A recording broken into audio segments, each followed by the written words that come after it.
নমো নমঃ। সুপ্ৰভাতম। শ্ৰীমদ ভগবত গীতামৃত। আজি শ্ৰীমদ ভগবত গীতাৰ ধ্যান যোগ নামৰ ৬ষ্ঠ অধ্যায়ৰ ৩৮ সংখ্যক শ্লোক। শ্লোকভাগী হৈছে এনেধৰণৰ: কস্মিন্নো ভয় বিভ্ৰস্তস্য ছিন্নাভ্ৰমিব নশ্যতি অপ্ৰতিষ্ঠো মহাবাহো বিমূঢ়ো ব্ৰহ্মণঃ পথি। এই শ্লোকভাগীৰ বক্তা হৈছে সখা অৰ্জুন।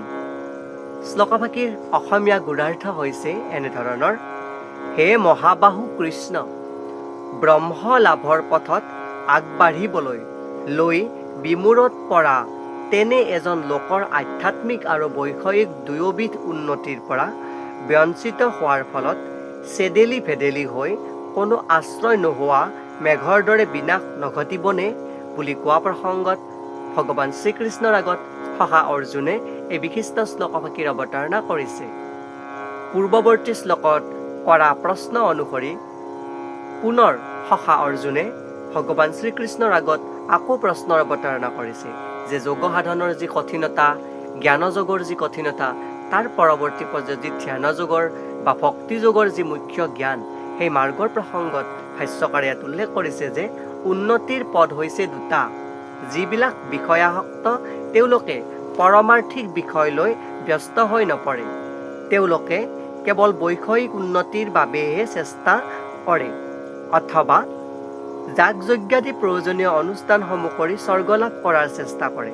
পাৰমাৰ্থিক চিন্তা কৰাজনে কিন্তু সকলো বৈষয়িক কৰ্ম পৰিত্যাগ কৰিবলগীয়া হয় আৰু সকলো তথাকথিত বৈষয়িক সুখ ভোগ বৰ্জন কৰিবলগীয়াও হয় বুলি ইয়াতে উল্লেখ কৰিছে। এনেস্থলত যদি কোনো উচ্চাভিলাষী আধ্যাত্মিক যি অকৃতকাৰ্য হোৱা লোক, তেতিয়া তেওঁৰ দুয়ো কুল নাশ হৈ পৰে বুলি ইয়াতে উল্লেখ কৰিছে। আন কথাত ক'বলৈ গ'লে তেওঁ বৈষয়িক সুখ ভোগৰ পৰা বঞ্চিত হয় আৰু পাৰমাৰ্থিক সাধনাটো সিদ্ধি লাভ কৰিব নোৱাৰে বুলি ইয়াতে উল্লেখ কৰিছে। কিন্তু তেওঁৰ কোনো স্থিতিয়েই নাইকিয়া হৈ পৰে বুলি ইয়াতে উল্লেখ কৰিছে আৰু এটুকুৰা মেঘৰ দৰে তেওঁ ছিন্ন বিচ্ছিন্ন হৈ পৰে বুলিও উল্লেখ কৰিছে। কেতিয়াবা এচপৰা সৰু মেঘৰ এটা খণ্ড আঁতৰি গৈ এচপৰা ডাঙৰ মেঘত লগ লাগি গৈ যায়। কিন্তু যদিহে ডাঙৰ মেঘ এচপৰাত লগ লাগিবলৈ নোৱাৰা, তেতিয়া সৰু মেঘৰ খণ্ডক বতাহে চেদেলি ভেদেলি কৰি পেলাই বা বিশাল আকাশত তাৰ কোনো অস্তিত্ব নোহোৱা কৰি পেলাই বা মেঘখণ্ডত পৰিণত কৰে বুলি এনেকৈ ইয়াতে ভাষ্যকাৰে উপমা দাঙি ধৰিছে। আৰু সেই ক্ষেত্ৰত ইয়াতে উল্লেখ কৰিছে যে ব্ৰহ্ম পৰমাত্মা আৰু ভগৱানৰ ৰূপে প্ৰকাশ পোৱা পৰমেশ্বৰৰ একতা অংশ ৰূপে নিজকে চিনি পোৱাৰ যি নিজৰ আত্মাক উপলব্ধি কৰাৰ যি আধ্যাত্মিক পথটোকে ব্ৰহ্মণঃ পথিঃ, অৰ্থাৎ শ্লোকভাগীৰ অন্তিমৰ পংক্তিত যিখিনি উল্লেখ কৰিছে সেয়া কথাষাৰেৰে বুজোৱা হৈছে। পৰম আৰু চৰম সত্যৰ পূৰ্ণ প্ৰকাশ ঘটিছে ভগৱান কৃষ্ণৰ ৰূপত বা কৃষ্ণৰ স্বৰূপেৰে। গতিকে যিজনে এই পৰম পুৰুষজনাৰ ওচৰত সম্পূৰ্ণৰূপে নিজকে সমৰ্পিত বা অৰ্পণ কৰিব পাৰিছে, তেওঁৱেই অধ্যাত্ম মাৰ্গৰ পৰম সাধক। ব্ৰহ্মোপলব্ধি আৰু পৰমাত্মাৰ উপলব্ধিৰ মাজেৰে জীৱনৰ এই চৰম লক্ষ্যত উপনীত হ'বৰ বাবে বহু জনমৰ সাধনাৰ প্ৰয়োজন হয়। অৰ্থাৎ বহুকেইটা জনম কষ্ট কৰাৰ ফলতহে এই যি লক্ষ্যস্থানত উপনীত হোৱা যি ব্ৰহ্মোপলব্ধি, সেই ব্ৰহ্মোপলব্ধি বা পৰমাত্মাক উপলব্ধি কৰাৰ মাৰ্গ সুগম হৈ পৰে।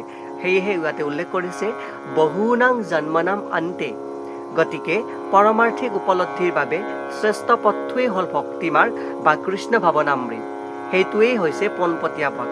অৰ্থাৎ যোগ সাধন আৰু যি জ্ঞান মাৰ্গ, তাতকৈও কৃষ্ণ সাধনা কৰাতকৈ ইয়াতে ভক্তি মাৰ্গটোক বা কৃষ্ণ ভাৱনামৃতকে শ্ৰেষ্ঠ পথ বুলি ইয়াতে উল্লেখ কৰিছে ভাষ্যকাৰে।